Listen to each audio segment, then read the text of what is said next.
જમ્મુ કાશ્મીરના પહેલગામ ગામે 27 જેટલા હિન્દુ પ્રવાસી લોકોની ધર્મ પૂછીને, નામ પૂછીને જે નિર્મમ હત્યા કરવામાં આવી, તેના જવાબમાં ભારત સરકારે ખૂબ જ મોટા પ્રમાણમાં એર સ્ટ્રાઇક કરીને 9 જેટલા જે લોન્ચ પેડો હતા એનો ધ્વંસ કરવામાં આવ્યો અને લગભગ 100 થી વધારે પણ જે ત્રાસવાદીઓ હતા એનો ત્યાં નેસ્ત નાબૂદ કરવામાં આવ્યો.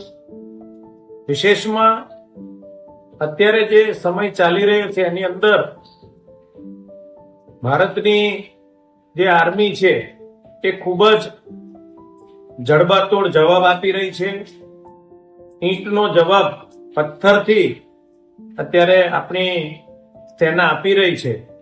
આપણે સૌ ગૌરવ અનુભવી રહ્યા છીએ કે જે નાપાક લોકો છે, જે નિર્મમ હત્યા કરી રહ્યા છે, જે આખા ભારતની અંદર જ્યારે જ્યારે પણ આવા અકસ્માતો થાય છે, આવા હત્યાઓના બનાવો બને છે, એમાં ત્રાસવાદીઓનો અને પાકિસ્તાનનો હાથ હોય છે. તો આજે જે યુદ્ધ નો જેવો માહોલ ચાલી રહ્યો છે ને એ માહોલની અંદર ભારતીય સેના ખૂબ સારી રીતે એનો પ્રતિકાર કરી રહી છે, જવાબ આપી રહી છે. અત્યારે પાકિસ્તાનની અંદર હાહાકાર મચી રહ્યો છે. એમની આર્મી પણ મરી રહી છે, એમના ત્રાસવાદીઓ પણ મરી રહ્યા છે.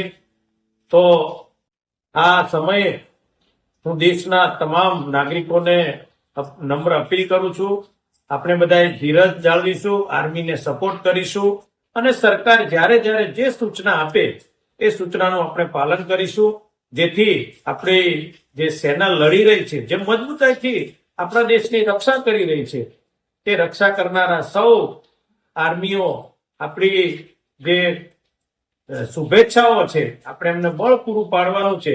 તો અત્યારે આપણે બધા એમને મદદ કરીએ, આપણે એમને સપોર્ટ કરીએ અને આપણે બધા જે સરકાર અત્યારે કરી રહી છે એની અંદર આપણે સૌ સાથ અને સહકાર આપીએ, સરકારના સૂચનાનું પાલન કરીએ.